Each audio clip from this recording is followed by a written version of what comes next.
नमस्कार साथीहरु, टेक्निकल सुनिलमा धेरै स्वागत छ।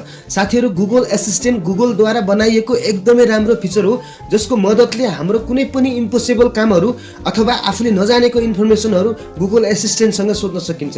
हो साथीहरु, तपाईहरुले सही सुन्नुभयो। हामीले थाहा नभएको कुनै पनि जानकारी चाहिएमा गुगल एसिस्टेन्टसँग सोध्न सकिन्छ।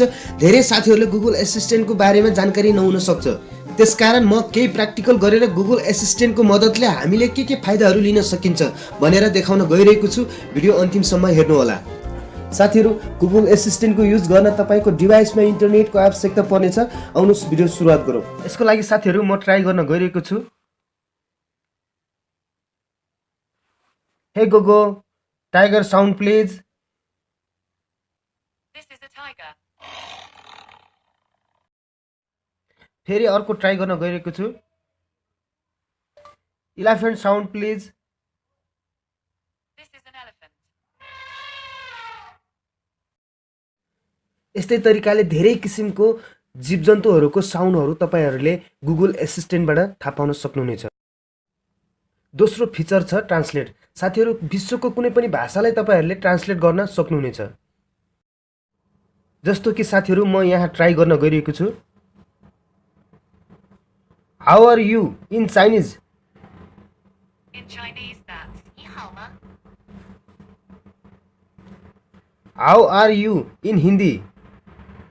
In Hindi, that's क्या हाल है? ल हेर्नु साथीहरु, गुगल एसिस्टेन्टले कुनै पनि भाषालाई कति सजिलोसँग ट्रान्सलेट गरिदिन्छ। तेस्रो फिचर छ turn of on.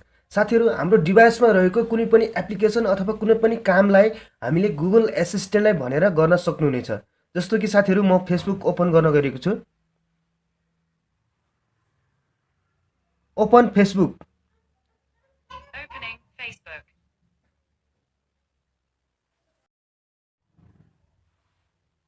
Open YouTube. Opening YouTube. चौथो अप्सन छ रिमाइन्ड। साथीहरु, हाम्रो डेली लाइफमा कुनै पनि कामहरु हुन्छन् निश्चित समयमा गर्नुपर्ने। साथीहरु, यस्तो कामहरु हामीले बिर्सन सक्ने सम्भावनाहरू धेरै हुन्छ। त्यसकारण साथीहरु, हामीले गुगल एसिस्टेन्टलाई भनेर त्यो कामहरुलाई फिक्स टाइममा रिमाइन्ड गराउन सक्ने छौं। जस्तो कि hello Google, remind me I need to go 3 PM। Sure, I'll remind you at 3 PM. यसैगरी साथीहरु, हाम्रो इमर्जेन्सी कामहरुलाई फिक्स टाइममा रिमाइन्ड गराउन सक्ने छौं गुगल एसिस्टेन्टको मद्दतले। पाँचौं फिचर छ आस्क क्वेशन। साथीहरु, हामीले गुगल एसिस्टेन्टलाई कुनै पनि प्रश्नहरु सोध्न सक्ने छौं। जस्तो कि hello Google, who is the prime minister in Nepal? Khadga Prasad Oli is the Prime Minister of Nepal. Who is the prime minister in India? Narendra Modi is the Prime Minister of India. छैन त कमाल। साथीहरु, यी त मात्र एक्जाम्पलहरु हुन्। यसैगरी धेरै किसिमको इन्फर्मेसनहरु र कामहरु हामीले गुगल एसिस्टेन्टबाट लिन सकिन्छ।